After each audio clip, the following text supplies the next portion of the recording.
Hi, I'm Brien Lundin, and I'm here with David Kelley of Chakana Copper, and we're conducting a backstage Metals Investor Forum interview. David, we were just talking before I started recording about the amazing number of targets you have, and just to bring our audience up to speed a bit, you have in Peru, very interesting, and I know it's not unique in the world, but it's certainly unique in my experience in the industry. A property with a number of tourmaline breccia pipes that are exhibiting very high grade gold and copper. And you had, when I first started covering the company, you had, say, 9 or 12 or so pipes that had been identified and started drilling. You drilled a couple of them with great results. You drilled a total of 7. Somewhere along the line, I knew that you had expanded your targets into the 20s. But I didn't realize until looking at some of your news recently that you had actually expanded that to 92 targets. Now, can you kind of explain how that process came about and what those targets represent?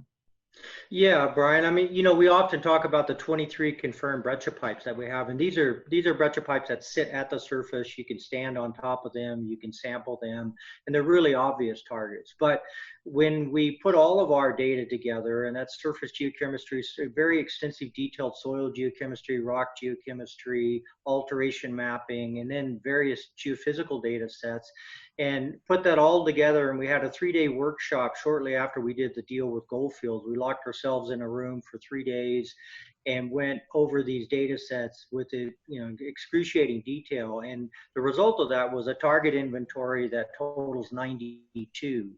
And we've categorized them, we prioritized them. And the really obvious things are the things that stick out of the ground. But then when you go to the other types of targets, maybe areas where there's not a lot of outcrop, but you have very strong copper, gold, silver geochemistry in soils, for example, or you have float rock samples that have strong alteration indications. Those are the types of things that we use to identify additional targets. So the inventory of targets on the property is quite exceptional. And I think it's probably one of the best properties I've ever worked on in my career, where it's so well endowed with respect to those targets. And these breccia pipes, these tourmaline breccia pipes, are different than what we may have been familiar with say, kimberlite pipes for diamonds, etc.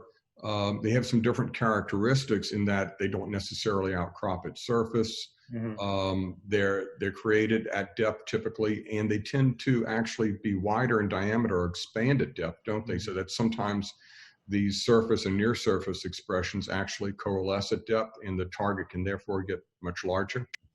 Yeah, that's exactly right. And that's been proven, in mining in Chile, for example, where they've mined these exact same type of tourmaline breccia pipes. They are related to an underlying intrusion, and oftentimes those intrusions are porphyry copper type of systems, either copper gold or copper moly type of systems. And we see that potential on our property as well. It's a secondary target for us at the moment because we have so many of these high-grade breccia pipe targets at surface to drill test and to focus on initially. But we do consider that potential as well. And the number of targets, the total number of breccia pipes, I mean, there are districts in the Americas, one in particular in Arizona, that has well over 400 breccia pipes associated with one underlying porphyry intrusion that is mineralized. So there's good examples of this style of mineralization. As you mentioned, they do get bigger at depth, and the reason they get bigger at depth is because they're based on the size of the intrusion at depth. And when I say intrusion, there might be a large body of an igneous rock at depth, but it has what we call cupolas. They're parts of the intrusion that have intruded to a higher level, and that's oftentimes the focal point where these volatiles and these hydrothermal fluids accumulate. And when the breccia pipe forms, it mimics the shape of that or the size of that cupola and propagates vertically, but it doesn't reach the surface. And it's that feature of losing energy as it's going vertical and brecciating the rock that creates this kind of inverted cone or an inverted carrot, if you will, shape where it tapers at the shallow extent and it gets bigger as you go deeper. And we've proven that, in our drilling of several of the breccia pipes that we've already drilled. So it's not only a numbers game in that you have this many targets that can prove up resources, but also at depth in those resources. Can you also give us an idea? We're talking very generally about high grade copper and gold.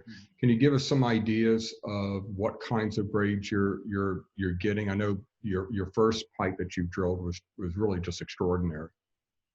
Yeah, Brian, and a good place to go and look at some detailed information is the last news release that we put out, and it was a very technical news release. We knew that when we put it out, and you know it does bear some explanation, I think, to clarify some of that. But you know, overall, you know, we're seeing in the top 70 meters of Breccia Pipe 1, which has a very rich gold grade associated with that. The top 70 meters of that Breccia pipe averages 4.75 or 76 grams per ton gold. Very, very rich in gold. Copper and silver are not as high in that zone. As we go deeper, we see both copper and silver picking up, still with gold associated with it. And those zones, you know, gold might run 1 to 2 grams. Silver might be anywhere from 30 to 90 grams, and copper is oftentimes, you know, 1 to 2% copper. And that's kind of just a general overall grade profile. But we do see what's really exciting about this project is that we see zones within the Breccia pipe where we get very, very high concentrations of sulfide minerals and consequently very high grades. And this news release I'm referring to, if you go look at that and look at some of the maximum values we see in the drill intervals, you know, they run over 10% copper. You know, we get over an ounce per ton gold, and then we see kilograms of silver in places. So it really is quite a special type of ore deposit to be able to produce those super grades in places.